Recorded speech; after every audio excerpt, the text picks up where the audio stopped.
Hi, I'm Bo Sebastian, and just as in all religions throughout all humanity, there have been apparitions, visions of angels, of extraterrestrials, ideas or thoughts that were higher than man. And these have been accepted from prophets, from Jesus, from other channeled entities since Jesus. So when I got this vision of Theoraphasz, who said his name was God, speaks in the final phase of human development, I had this wondrous feeling that I was experiencing something that was historic, and I wanted to preserve it. So I wrote down everything I heard the angel say, and I put it in a book, which I will soon publish. And I've been reading each chapter, and it's on my YouTube channel at Bo Sebastian. If you're interested in reading the whole thing or listening to the whole thing, I'll eventually put the actual script there online as well. So here goes, Chapter 9, Healing Your Mind. Theoraphasz says, healing your mind is similar to healing your body. Feelings can be changed by spirit simply by using right thinking. So we've known from previous things, this is an aside, we've known from previous things that all things are mental. They start in the mind, you experience them in the physical, and then they end in the mind as memory. So, moving on. Just as you must plow the soil to prepare for the good seed to be sown, it is necessary to take the first steps of spiritual awakening to get your mind ready.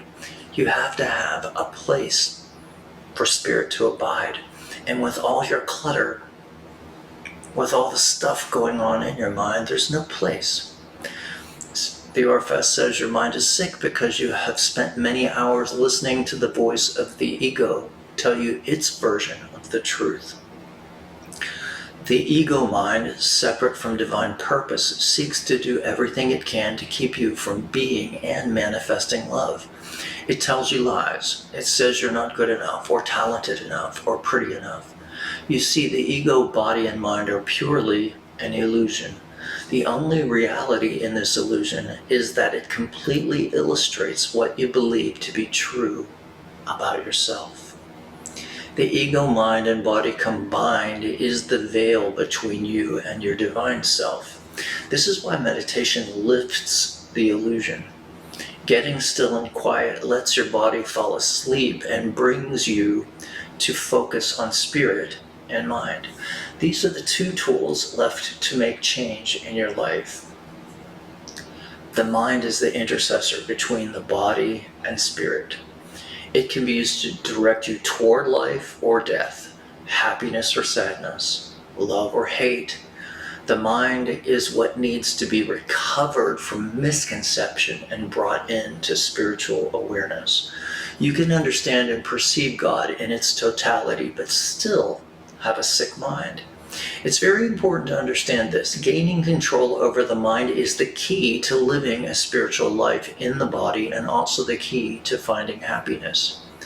Your mind can manifest the divine outpressing of spirit if you can understand how to use this powerful tool to make positive change in your life. The mind is like a small child that has not been taught to obey. If you let it, it will scream at you and tell you it hates you. This disobedient mind can even try to kill you if you let it.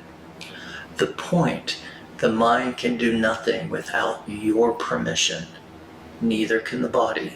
They are in submission to the self, the divine mind. If the parent takes control over the unruly child, the child and the parent will be blessed. If the parent lacks control, the child continues on a path toward ultimate destruction. And most frequently, the child destroys the parent as well. You've seen this to be true in your world.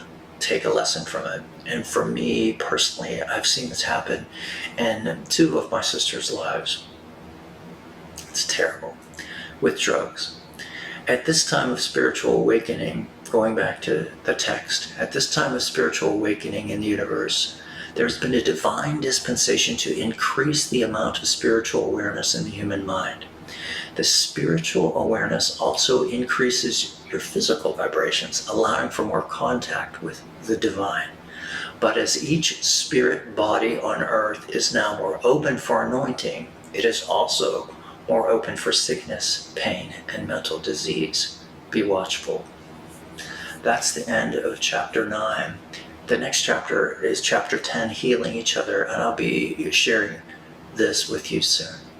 Have a beautiful day. And listen, if you need prayer, if you need to ask me a question, just put it in the comments. I'm always happy to convey what I need to convey to whomever needs it.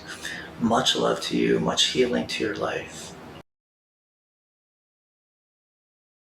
With the brain, with the mind, with a dream. And you need to have your brain clear for that dream to express itself.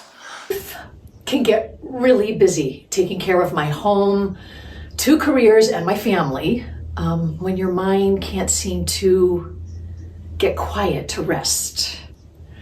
That's when you need to use zeroing out. I never thought I could quiet my mind in only 3 minutes. Zeroing out works. I can't believe how much zeroing out has helped me reduce stress. You've got to try it. Work for me can get time-consuming and stressful at times, but zeroing out has really changed the way I look at my schedule and my time. Such a step above any other book I've ever seen about this topic, and it's such a simple technique, and I'm able to do it by myself, which I love. So.